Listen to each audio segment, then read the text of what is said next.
최근에 기독교가 쇠퇴하고 있습니다. 그 중에서도 가장 염려되는 사항은 청년층의 전도가 안 되는 것입니다. 그나마 교회를 잘 다니고 있던 청년들도 교회를 떠나고 있습니다.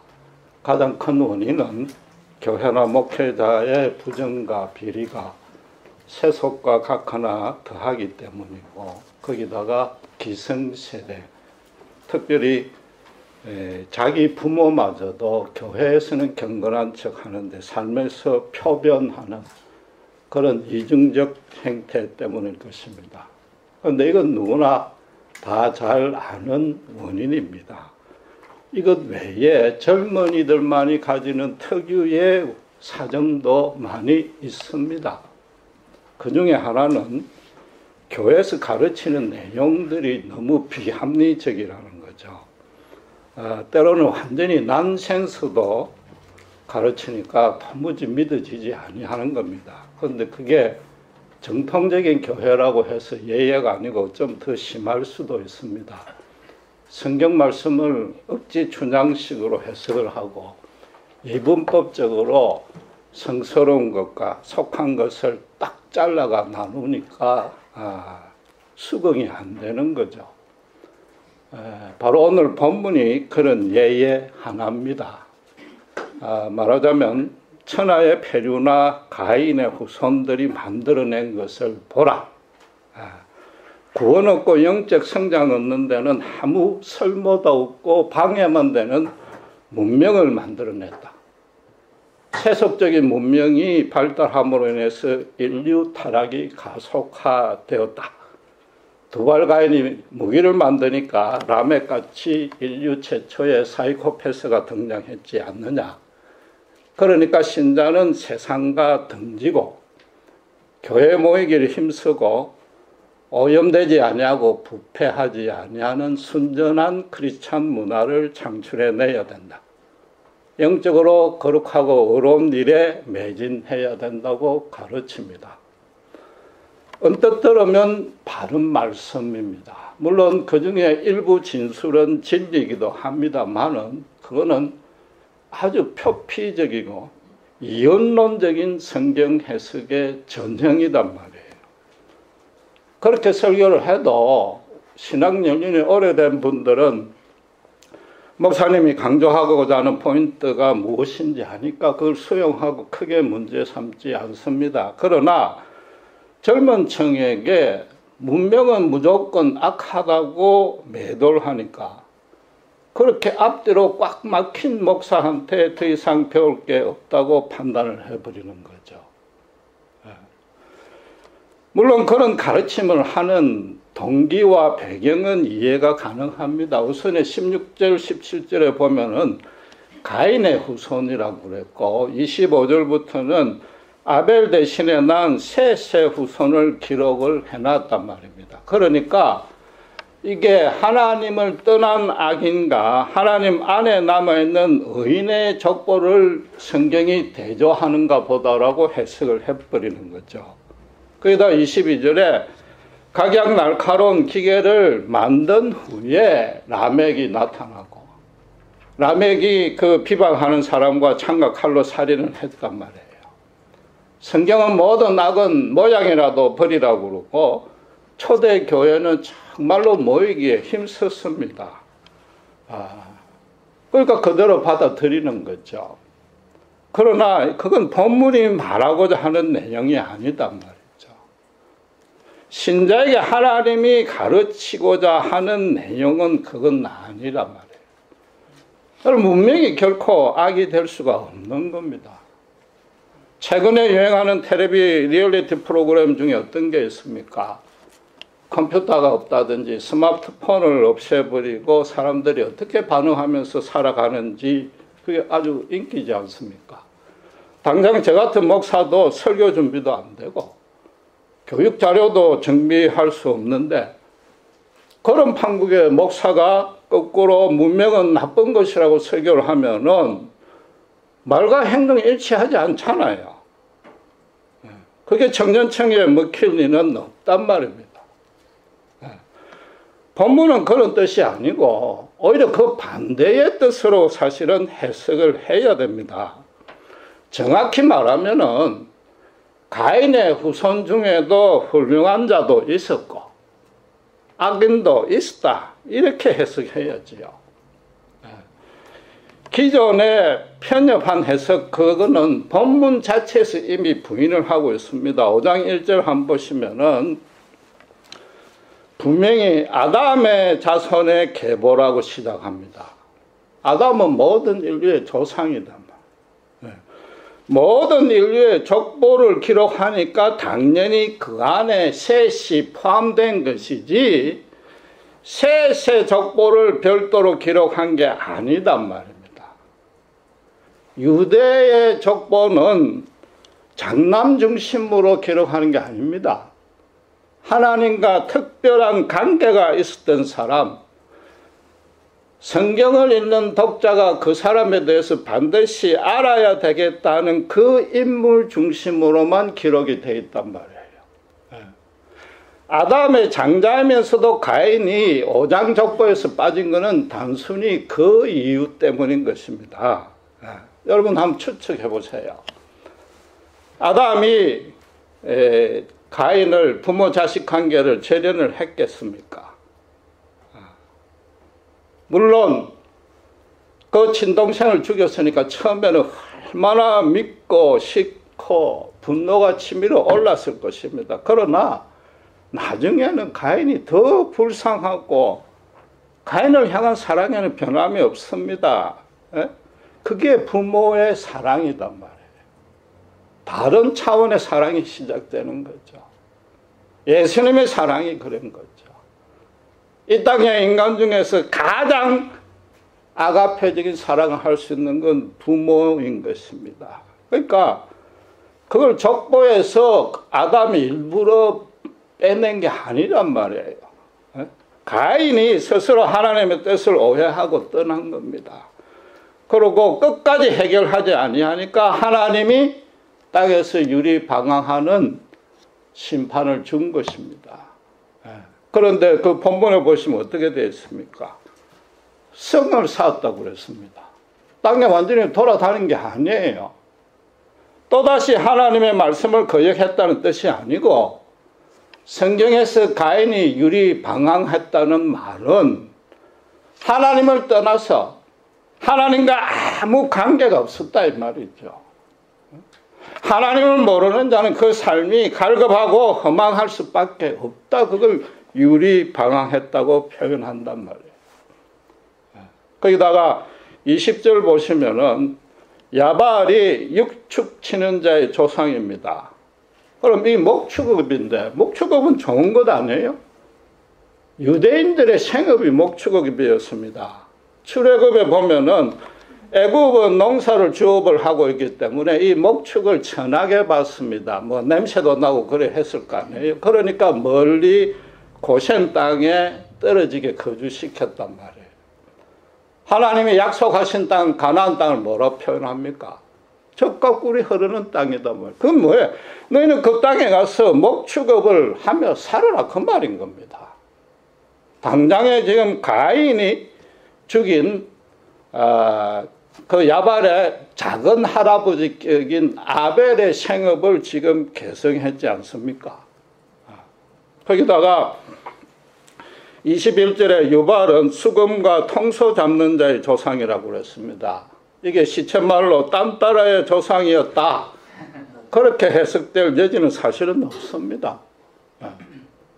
시편의 결론격인 150편의 3절 5절에 보면은 수금과 통소를 비롯해서 모든 악기를 다 동원해서 찬양하라고 그랬습니다. 시편 150편의 마지막 결론 중의 결론인 150편 6절에는 호흡이 있는 자마다 찬양하라고 그랬단 말이죠. 인간이라면 당연히 하나님을 찬양해야 된다는 거죠. 호흡이 있는 자니까 호흡이 있는 동안 죽을 때까지 평생 하나님을 찬양하라는 거죠. 예수님이 예루살렘에 입성할 때 호산나 주의 이름으로 오시는 왕이여라고 제자들이 찬양을 하자 바리새인이 말렸습니다. 왜? 왕은 로마 황제뿐이었으니까. 이러다 큰일 나겠다 싶어 말렸더니 예수님이 그때 뭐라고 그랬습니까? 저들을 말려도 돌들이 찬양할 것이다. 돌은 호흡이 없단 말이에요. 호흡이 없는 무생물마저도 하나님을 찬양한다. 소리내서 찬양하는 것이 아니라 모든 피조물에 하나님의 신성과 능력이 들어가 있고 그 자체가 하나님의 영광을 증거한다는 겁니다.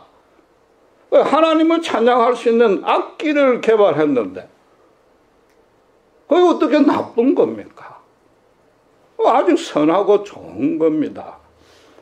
거기다가 두발가인이 각양 날카로운 기계를 만들었다 했는데 그 중에는 농기구도 당연히 포함됐을 것 아닙니까?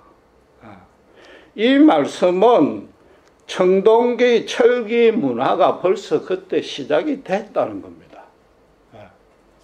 원숭이에서 원시인을 거쳐서 인간이 수억 년을 거쳐서 지금 그런 문명이 나온 게 아니고 하나님이 인간을 만들 때부터 IQ 3자리 이상의 지금보다도 훨씬 똑똑한 사람으로 창조했다는 겁니다.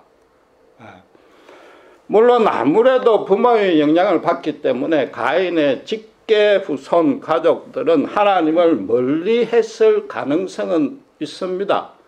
그렇다고 해서 전부 다 그랬다고 매도하는 건 그건 하나님의 구원 진리를 부정하는 것이요 성경이 말하는 바도 아니단 말이에요.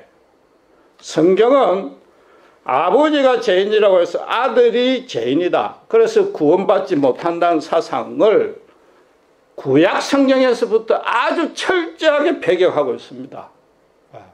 에스겔서 18장 2절 4절을 보시면은 아버지가 신포도를 먹었는데 아들이 이가 시리다는 속담을 했다면 이스라엘에 아버지가 포도를 먹는데 왜 아들이 시리냔 말이에요. 아버지가 죄지면 아들도 죄인이다. 그런 식으로 당시에 사상이 있었는데 하나님은 그 속담을 다시는 못 쓰게 해줄 것이다. 모든 영혼이 다 내게 속했느라. 범죄한 영혼이 죽으리라. 구원과 심판은 오직 하나님과 그 한 사람의 죄인 간의 1대1의 관계에서만 이루어지는 겁니다. 지금 이게 가인의 후손이 다 구원받게 있었다 그러면은 우리가 가르치는 구원 진리를 우리가 부인하는 셈이 된단 말이에요. 결정적으로는 26절에 보시면은 셋이 에노스를 낳았을 그때에 사람들이 여호와의 이름을 불렀다고 그랬습니다. 사람들이라고 제3자 3인칭으로 표현했단 말이에요. 그럼 분명히 셋 가문 외에 다른 사람이단 말이에요. 이미 가인의 가문이 번창했거나 한참 시간 후에 아벨의 셋의 후손이거나 둘 중 하나인데 어쨌든지 간에 그 안에 가인의 후손도 포함되어 있는 겁니다. 여호와 이름을 부른 겁니다. 거기다 무기를 만든 두발 가인이 라멕의 아들입니다. 그건 무슨 말이에요? 라멕이 무기 때문에 살인했다는 게 아니고 그 전에 라멕 본인이 죄로 가득 찬 죄인이었단 말이에요. 그 본성이 죄로 가득 차 있으니까 무기를 보자마자 잘못 사용했다는 의미를 암시했단 말이에요. 그런데 그 라멕의 아들이 누구냐? 찬양하는 악기를 만들어냈고 농기구도 만들어냈단 말이에요. 천하의 악인 중에서도 그 아들이 하나님이 쓰시려면 쓰신다. 이 얘기인 겁니다. 지금까지 살펴본 대로 본문이 가인의 후손이 사악하다. 그래서 문명을 개발했다. 그 바람에 인간의 죄가 더 가공하는 모습으로 발전됐다는 뜻이 아니란 말이에요. 그냥 뭐예요? 단순히 인류가 번성하기 시작하니까 필연적으로 문명도 개발되었다는 겁니다. 물론 하나님의 원죄 아래 타락된 영혼이었기 때문에 이 땅을 다스리라는 청지기 소명에 투철해가 거기에 헌신하고 순종했던 뜻은 아닐 수 있습니다. 그러나 하나님이 인간 내면에 심어놓은 하나님 당신의 모습을 닮은 그 형상이 제대로 작동하고 있다는 겁니다. 하나님의 구원을 얻는, 하나님을 찾고자 하는 그 영성을 제한 나머지 창조적인 이성이 아주 잘 작용되고 있다. 아무리 죄로 인간 영혼이 오염돼도 그럼 나름대로 정상적으로 작동했다는 얘기죠. 오늘날도 마찬가지 아니에요? 예수를 부인하는 불신자 중에 인류 문명에 대해서 훌륭한 업적을 내는 사람은 얼마든지 많습니다. 거기다 더 중요하게는 하나님께서 불신자를 향한 사랑 거둔 적이 단 한 번도 없습니다. 넘치는 사랑으로 충분히 베풀고 인도한단 말이에요. 딱 하나 뭘? 궁극적인 구원은 빼고. 그게 지금 본문이 말하는 바단 말이에요. 하나님이 노아 홍수를 심판한 것도 동철기 문명이 발달해서 그것 때문이 아니고 지난주에 말씀드린 대로 세상에 라멕 같은 자들이 덜거르니까. 그렇게 덜거른 이유는 뭐예요? 그들이 여호와의 이름을 부르지 아니했으니까. 그렇다고 당시 원시 기독교 그런 종교를 믿지 아니했다는 뜻이 아니라 그들에게도 하나님은 넘치는 사랑으로 베풀어 주고 언젠가는 돌아오겠지 기다렸는데 도무지 인간답지 아니하는 것, 인간이 행할 수 없는 짓거리까지 짐승보다 더한 짓을 하니까 그대로 두면은 창조의 목적 효과마저도 상실될 것 같아서 심판했단 말이에요. 지금 그러나 오늘날에도 성가 속으로 이분법, 확실한 이분법이 필요한 경우는 분명히 있습니다. 절대적인 진리와 절대적인 거짓은 딱 둘 중에 하나로 가려야 됩니다. 하나님이 살아계시고 하나님 나를 알고 계시고 내 모든 죄를 용서해 주셨다는 예수 십자가의 은혜를 깨닫고 이제는 정말 하나님 뜻대로 살기로 헌신한 자는 반드시 천국으로 인도하십니다. 그런 하나님의 사랑, 복음을 예면하는 자는 하나님도 예면할 수밖에 없는 거죠. 결국 하나님은 사람을 예수 십자가 사랑을 아느냐 모르느냐, 그 안에 들어왔느냐 안 들어왔느냐, 오직 그것만으로 구원과 심판 두 종류로만 나눕니다. 하나님은 그 외에 다른 걸로 사람을 평가 안 해요. 그 중간에 해석지대는 전혀 없단 말이에요. 우리는 이미 예수 안에 들어와 있는 겁니다. 신자란 말이에요. 신자란 뜻이 뭐냐? 아무리 이해가 안 되는 그런 고난이 겹칠지라도, 그래서 이곳에 장막이 무너져 내릴지라도 하늘에 이미 이것과 비교할 수 없는 아름다운 장막이 내 이름으로 등기가 되어 있고 예비되어 있단 말이에요. 그걸 확신하는 게 신자가 되었다는 거죠. 그게 구원의 확신인 겁니다. 그게 있으니까 신자로서 이 땅을 얼마든지 살아갈 수 있는 능력이요, 의미요, 가치단 말입니다. 문제는 이런 영원하고 절대적인 진리를 앞세워가지고 신자들의 세상의 장막은 결국 무너질 것 아니냐, 아무짝에도 쓸모없지 않느냐. 그러니까 교인들은 교회로 모여야 된다. 교회로 묶는 것, 그건 큰 잘못이란 거죠. 그러니까 젊은이들이 떠나는 거죠. 그렇게 하는 이유는 크게 두 가지입니다. 하나는 하나님께 충성하기보다도 교회라는 조직체와 담임 목사에게 충성해서 교회의 일꾼으로만 서먹으려고 하는 거죠. 이건 누가 봐도 명백하게 틀린 거고 같은 목사 입장에서 더 이상 논의하지 않겠습니다. 그럼 두 번째 이유는 뭐냐 하면은 순수한 동기죠. 아무래도 교인들이 교회로 모여야 세속의 쾌락과 제약을 멀리하고 자꾸 말씀 보고 교회 모여야만이 더 거룩해지고 어려워질 가능성이 있다는 거죠. 이건 비교적 순수한 의도입니다. 그러나 그것도 엄밀히 따지면은 구더기가 무서워서 된장을 안 담는 격이죠. 된장에 구더기가 많아야 곰팡이균이 활성화되고 그 맛이 더 있다는 거 아니에요? 네. 교회에 모인단 말이에요. 그런데 우리끼리만 거룩하고 어렵고 그럼 우리만 천국 가겠다는 거예요? 현실을 도피하겠다는 거예요? 잘못하면 종말주의에 빠진단 말이에요. 거기서 자꾸 그게 이단이 나오는 거죠. 그런데 그보다 더 큰 잘못이 있습니다.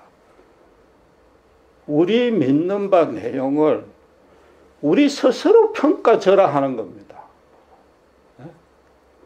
신자가 예수 십자가 안에서 이미 바뀌어진 내 신분, 소속, 특권이 얼마나 고귀한지 성령이 신자 안에서 내주하면서 매일 말씀과 기도로 신자와 교제에 동행하는 그 특권이 얼마나 소중한지, 특별히 예수 십자가의 복음의 권세가 얼마나 엄청나고 대단한지 모른단 말이에요. 지금 교회들은 경건의 모양만 있고 능력이 없어졌어요. 그게 무슨 은사 체험이 없어졌다는 게 아니고 이 복음의 말씀의 능력을 모른단 말이에요. 십자가를 아예 교회 창고 안에 집어넣어 버렸어요. 교회 안에서 기독교적인 행태, 의식, 간섭이 복음을 대체하고 있단 말이에요. 살아 역사하시는 말씀을 그 역사하도록 내야 된다고 거꾸로 그걸 우리 스스로 차단하고 있는 겁니다. 어떤 흉악한 죄인도 십자가 복음 앞에 깨질 수 있습니다. 복음이 바로 전해지면은 그 인생이 통째로 뒤집어질 수 있단 말이에요. 어렵게 변화될 수 있습니다. 라멕의 아들에도 그 귀한 두 종이 나왔잖아요. 그럼 멀리 찾을 것도 없습니다. 교만이 하늘 꼭대기까지 올라갔고 바벨탑 최고 상단에 올랐던 저를 보십시오. 제가 지금 이런 도무지 감당할 수 없는 자리에 하나님께서 옮겨놨지 않습니까? 제가 미국 이민 처음 올 때만 해도 그냥 잘 믿으면 아메리칸 드림 정도는 실천해 주겠지, 실행해 주겠지. 저 푸른 초원이 그림 같은 집을 지어주겠지. 네. 그렇게 해서 왔습니다. 목사가 될 생각은 꿈에도 없었습니다. 그런데 하나님이 뭐예요? 그쪽 초원에서 저를 땡겨다가 시냇가에 심긴 나무로 딱 꽂아가지고 하나님 말씀을 풀타임으로 상고할 수 있는 이쪽 초원으로 옮기셨어요. 평생 갚아도 못 갚을 은혜요. 세상에서 최고의 성공입니다. 저는 감히 단언할 수 있습니다. 최고로 많은 축복을 받은 거예요. 성경은 구더기 무서워서 장담지 못한다는 대표적인 인물이 한 사람 있습니다. 흔히 소돔과 고모라의 의인으로 불리는 롯이 그 사람인데 창세기 강의를 계속 하다 보면 더 자세히 배울 기회가 있습니다. 롯이 바로 20절의 야발처럼 장막에서 거하면서 육축을 치는 자였습니다. 처음에 아브라함과 헤어질 때 기억하시죠? 그런데 도시 생활이 좋아가지고 스스로 지발로 소돔과 고모라에 들어갔습니다. 그러니까 하나님이 심판할 때 아브라함을 간념하사 롯 보고 피해라고 그랬는데 평지에 가지 말고 산으로 피해라고 그랬습니다. 평지에는 도시들이 많은데 그 도시들이 전부 타락했기 때문에 심판의 대상이라는 거죠. 그런데 롯이 뭐예요? 도망가기도 가깝고 요 가까운 작은 성은 소알로 가겠습니다. 그랬습니다. 도시 생활에 미련이 남은 거죠. 그래서 하나님은 그마저도 허락을 했습니다. 그런데 이 가까운 데서 소돔과 고모라가 멸망당하는 걸 그 엄청난 모습을 보고 아마 크게 트라우마가 걸린 것 같아요. 그 후에 어떻게 하는가 하면 산에로 가다가 아예 굴러 들어가 버립니다. 세상과 딱 절연해버린 거죠. 세속에서 내가 다시는 물들지 않냐고 철저하게 회개하겠다. 그것까지는 좋았는데 그곳에서 결국 어떻게 됐습니까? 처녀로 죽는 것이 염려된 두 딸이 아버지에게 술을 먹여가지고 동침합니다. 건친상간을 하고 거기서 나온 자손이 이스라엘을 대대로 괴롭히는 모압과 암몬이고 그 선조가 된 거죠. 하나님은 신자를 세상을 떠나라고 한 적은 단 한 번도 없습니다. 그럼 아예 창조할 필요가 없는 거죠. patmos섬에 유배돼 가지고 요한계시록을 기록한 요한처럼 평생을 두고 하나님의 말씀을 연구할 그런 특별한 소명을 받은 자 말고는 신자는 세속 안에 뛰어 들어가야 됩니다. 라스베가스 가야 돼요. 신자가 안 들어가면 그걸 누가 전도할 거냔 말이에요. 바울도 고린도 교회에 대해서 엄행과 분쟁이 심하니까 그걸 세속법정에까지 들고 가서 하니까 교인은 교회 안에서 내치라 그러는데 단서를 어떻게 붙였습니까? 엄행하고 우상숭배하고 토색하는 자와는 도무지 사귀지 말라는 말은 아니다. 그럼 세상 밖으로 나가야 될 것 아니냐? 이 땅에서 살 이유가 없다. 차라리 죽어라. 그 말인 거죠. 그 바울의 말씀을 본문에 적용하면 어떻게 됩니까? 신자는 가인이나 라멕 같은 사람과 사교라는 거죠. 그들로 하여금 여호와의 이름을 함께 부르게 하라는 거예요. 하나님의 사랑이 얼마나 고귀한지, 그것 없이는 그 인생이 매 순간순간 허망하고 갈급할 수밖에 없음을 깨닫게 해라는 거죠. 더 중요하게는 그런 사랑이 그 가인이나 라멕 같은 불신자를 곁을 떠난 적이 단 한시도 없음을 제발 깨닫게 해주라는 겁니다. 스스로 그게 싫고 귀찮고 그래서 떠난 거죠. 결국 신자들 교회로 모여야 될 이유는 뭐냐 하면은 다른 이에게 예수 십자가의 사랑이 얼마나 귀한지 가르쳐야 되는데 그걸 교회 안에서부터 서로 사랑하고 말씀 배우고 본인이 먼저 누려봐야 전할 수 있을 거 아닙니까? 교회에 와서 목사에게 충성하라는 법은 없단 말이에요. 오직 예수 그리스도께 붙으란 말이에요. 지체로 붙어 있으란 말이에요. 하나님의 사랑이 권능이 얼마나 더 깊고 풍성한지 깨달으란 말이에요. 그래야 전하고 할 거 아니에요. 세상 사람 앞에 오직 하나님 사랑이 함께할 때만이 진정한 의미와 가치와 선을 창출할 수 있다. 하나님이 같이 하는 인생이 얼마나 신나고 기쁘고 즐거운지 우리 세상 사람들 앞에 살아 보여야 돼.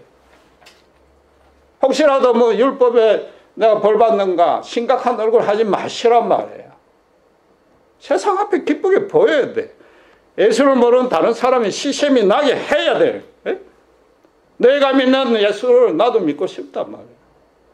내가 소유하는 하나님, 내가 지금 소유하는 하나님의 말씀인 성경, 예수 십자가의 복음, 성령의 역사 나도 맛보고 알고 싶다. 최소한도 관심, 호기심이라도 갖게 해줘야 될 거 아닙니까? 신자가 번듯하게 꾸며놓고 살고 있는 그 모습을 보이는 게 아니고 우리 속에 있는 예수가 우리를 통해서 나오게 해야 된단 말이에요. 내 인격, 내 도덕성도 아니에요. 내 종교성도 아니에요. 내 속에 있는 예수가 나와야 돼. 그러려면 가장 확실한 길이 뭐냐? 이 땅의 장막이 흔들릴 때 하늘의 장막에 소망을 두는 삶을 보여야죠. 이 땅의 장막은 그들이 훨씬 더 낫습니다. 그렇다고 다시 하늘로만 모이라는 뜻이 아니라 도무지 돈도 없고 직업도 뭐 좋은 것도 아니고 식구도 많고 병도 많고 문제도 많이 겹쳐 있는데 신자들은 오히려 웃고 식구들끼리 화목하고 즐겁고 그걸로 끝나는 게 아니라 남들 자기보다 비슷하거나 더 어려운 사람 찾아가서 위로해주고 기도해주고 그 몇 푼 안 남은 그 돈에서 끄집어내서 도와주는 모습을 보여라. 세상 사람은 상상도 못하는 일이죠. 최소한도 고난 중에 흔들리지 아니하고 꿋꿋하게 잘 견디는 모습이라도 보여라. 세상 사람과 우리가 다른 건 오직 예수가 있다는 거 그거 하나만 다른 거예요. 우리가 뭐 도덕적으로 더 나은 것도 없고 현실적으로 더 똑똑한 것도 없단 말이에요. 예수가 있음으로써 다른 걸 뭘 보였나? 고난과 죄악 앞에 당당하고 떳떳하게 맞서는 그 모습밖에 보일 게 없지 않느냐 말이에요. 그걸 보이라는 거죠.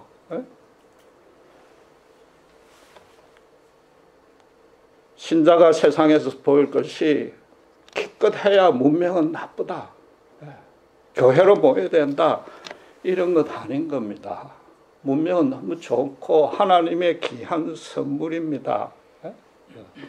하나님이 없는 문명만으로는 절대적인 의미와 가치를 창출해내지 못한다. 그걸 보여야죠. 그럼 우리는 뭐예요? 하나님이 있는 그 문명이 얼마나 거룩하고 의로운지 그걸 보여야죠. 문명이 악해서 세상이 악해진 게 아니고 사람이 악해서 좋은 문명을 악하게 사용됐기 때문에 이 자리에 왔단 말이에요. 주일날 교회 예배로 모이고 교회에 자주 모이면 얼마나 더 좋습니까? 그만큼 좋은 건 없습니다, 사실. 그러나 그것만으로 거치면은 우리가 뭐예요? 교회 안에서 우리끼리만 사랑하면은 롯처럼 구더기 무서워서 장을 못 담그는 꼴이란 말이에요. 교회 안에만 자꾸 모이니까 결국 어떻게 돼? 교회가 썩을 수밖에 더 있습니까? 불로 피신하는 사람은 단임 목사 한 사람이 몸 충분합니다. 말씀과 기도에 전념해야지요. 여러분들 일반 성도는 이 땅을 거룩하게 다스리는 군병입니다. 실무자입니다. 실제로 여러분들이 행해야죠. 이 문명을 개인 욕심, 내 속은, 내 죄에 활용하지 말란 말이죠. 내 재물, 내 권세, 내 명예 높이기 위해서 그쪽에 사용하지 말란 말이에요. 다른 사람의 유익을 위해서, 다른 사람의 선을 위해서 그걸 사용하라는 거죠. 그렇잖아요. 문명이라니까 실감이 안 날지 모르지만 그건 직업입니다. 직업. 여러분의 직업을 통해서 그렇게 하시라는 거죠. 직업을 통해서 이웃을 살려란 말이에요. 그 일을 하면서 예수를 증거해란 말이에요. 예수 믿는 분이 역시 다르긴 다르시군요. 그 말을 듣도록 해란 말이에요. 그게 성경이 처음부터 끝까지 말하는 바입니다. 다른 거 아니에요. 만약에 교회에서 목사가 정말로 자기 소명에 충실하고 성도들을 제 몸처럼 사랑하고 예수 십자가 안에서 어떤 고난과 문제 앞에도 당당해 보이는 모습으로 실제로 살고 있다면은 그 교회 청년이 떠나겠습니까? 가만히 있어도 서로 사랑할 것이고 가만히 있어도 청년들을 불러올 것입니다. 그런데도 그렇지 않냐고 교회를 떠나면 그 사람 누구예요? 가인이죠. 하나님이 쫓아낸 적 단 한 번도 없고 스스로 하나님 구원 밖으로 나간 것이며 그 이유는 오직 예수님의 십자가가 뭔지 모르기 때문인 것입니다. 기도하겠습니다.